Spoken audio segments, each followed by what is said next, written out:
La musique burkinabé. Moi, je crois qu'elle souffre quand même, la musique burkinabé. Elle souffre entre rester authentique et faire de l'audimat. C'est-à-dire que quand on essaie d'élargir la vision, on voit qu'autour, Côte d'Ivoire, Congo, machin, ça groove. Mais ça groove parce qu'il y a beaucoup de légèreté dans les chansons et tout.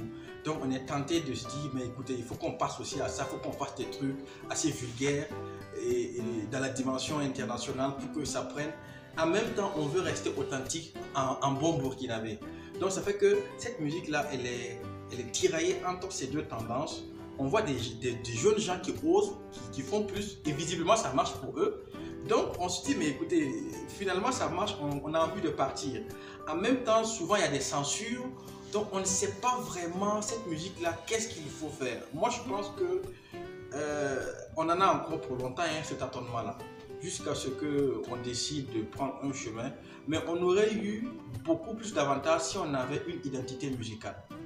C'est-à-dire que ce qui a fait l'avantage des autres contrées africaines, c'est une identité musicale claire. Quand on dit par exemple coupé décalé, on sait que c'est Côte d'Ivoire. Quand on dit Zouglou, c'est encore Côte d'Ivoire.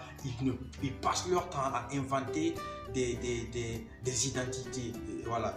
Et quand on dit Dompolo, on sait que c'est le Congo. Donc, mais nous, on n'en a pas vraiment. On a essayé avec Takeborose, entre-temps avec Almes Mani, les gens n'ont pas replay.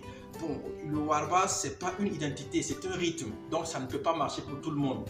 Donc, c'est ça en fait le problème. Si on arrive à créer quelque chose dans lequel on va se retrouver et que tout le monde va emboîter le pas et chanter dessus pour que ça ait un nom, on pourra maintenant l'exporter et la vendre. Mais tant qu'on n'arrive pas à faire ça, ça va être assez compliqué quand même.